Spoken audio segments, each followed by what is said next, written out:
কতটা সিট জিতবো আমি আশা রাখছি 100 সেঞ্চুরি পার করবে। এই বিধানসভার গেটে দাঁড়িয়ে আপনাকে বলছি, নতুন মুখ জেউপি পার্টির প্রার্থী রূপে তারা নির্বাচিত হয়ে আসবে। দাদা, সম্প্রতি সিপিএম এর সঙ্গে মোহাম্মদ সেলিমের সঙ্গে আপনার যে একান্ত বৈঠক হলো, সিপিএম এর সাথে তাহলে আপনার জোট হচ্ছে জেইউপি? দেখুন, এটা প্রাথমিক পর্যায়ে রয়েছে। মোহাম্মদ সেলিম সাহেব অনেক সিনিয়র মোস্ট লিডার, বাংলা মার্ক্সবাদী কমিউনিস্ট পার্টির রাজ্য সম্পাদক। এনার সঙ্গে আমার খুব সৌন্দর্যপূর্ণ পরিবেশে ঘন্টা খানিকেরও বেশি সময় ধরে আলোচনা হয়েছে। আগামী দিনে কি হতে যাচ্ছে, কি হবে, সেটা এখনই আপনাকে পরিষ্কার করার মতো পরিস্থিতি নেই। অপেক্ষা করতে হবে 15ই ফেব্রুয়ারি অবধি। নিশ্চয়ই আপনারা জানতে পারবেন, বাংলার মানুষ জানতে পারবে আগামী দিনে কে কার সঙ্গে জোট করবে, না সিট শেয়ারিং করবে, না কিভাবে এই সরকারটাকে পরাজিত করার জন্য ভোটে অংশগ্রহণ করবে।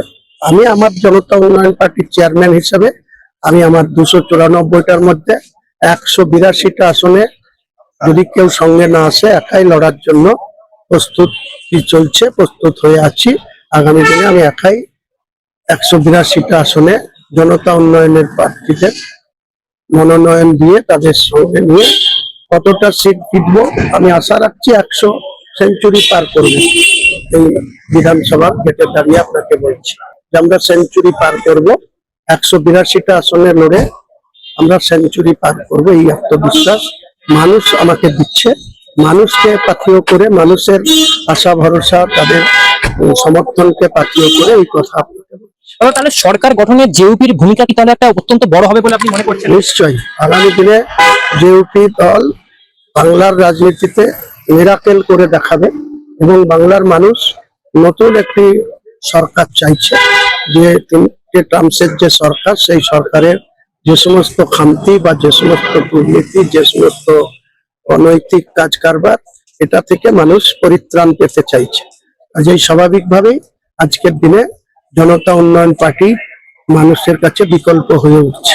আমি তো সবসময় বলেছি যে বিজেপি আর টিএমসি বাদ দিয়ে যে কোনো রাজনৈতিক দল আমাকে যদি সঙ্গ দিতে বলে বা আমার সঙ্গে যদি সঙ্গ দেয়, তাহলে আমি তাদের সঙ্গে আজকে যে আমার 182টা তালিকা প্রস্তুত আছে সেটা থেকে যদি আমাকে পিছু হটতে হয়, আমি সেক্ষেত্রে পিছু হটতেও কোনো দ্বিধা করব না। কিন্তু কেউ যদি অনৈতিক দাবি করে, কেউ যদি নিজেদের জাহির করার জন্য, যেখানে 5% তার ভোট নেই, সে যদি বলে সেই সিট তাকে লড়তে দিতে হবে, তাহলে আমি কিন্তু বাংলার মানুষের, সাধারণ মানুষের শক্তি নিয়েই কিন্তু আগামী দিনে নির্বাচনে অবতীর্ণ হব। বিজেপি আর তৃণমূলকে কি বার্তা দেবেন? বিজেপিকেও ক্ষমতা যাতে না দখল করতে পারে সেটা আটকাবো। আর তৃণমূলকে ক্ষমতায় আছে, তাদের এই দুর্নীতি, তাদের অনৈতিক কাজ, তাদের যে অসাংবিধানিক কাজ তারা করে চলেছে, সেটা থেকে তাদেরকে ক্ষমতাচ্যুত করাই আমার মেন লক্ষ্য। নিশ্চিত থাকুন যে আজকের দিনে আমাকে ধরে মুর্শিদাবাদ জেলার 22টা সিটের মধ্যে পদ্ম ফুলের 2টো আর এই জোড়া ফুলের 20টা, আমি পুনরায় আমার প্রতীক চেঞ্জ হবে, কিন্তু আমি তো জিতে আসবোই। আমার সঙ্গে নতুন ভাবে মুর্শিদাবাদ জেলার নতুন মুখ বিধানসভায় অন্তত পক্ষে 15 জন নতুন মুখ জেইউপি পার্টির প্রার্থী রূপে তারা নির্বাচিত হয়ে আসবে। মানুষ আমাকে সমর্থন করছে, মানুষ আমাকে উৎসাহিত করছে। ব্রিগেড প্যারেড গ্রাউন্ডে যে ব্রিগেড করার কথা ছিল, সেটা কি হতে পারে ভবিষ্যতে? মার্চের লাস্টের দিকে হবে, কারণ আমি ব্রিগেডের যারা এনওসি দেওয়ার মালিক, সেই ডিফেন্স দপ্তর মিস্টার কর্নেল ত্যাগী, তিনি আমাদের ওই সময় ব্রিগেড দিতে পারেননি। নেক্সট বলেছেন যে মার্চের লাস্টের দিকে দেওয়া যেতে পারে।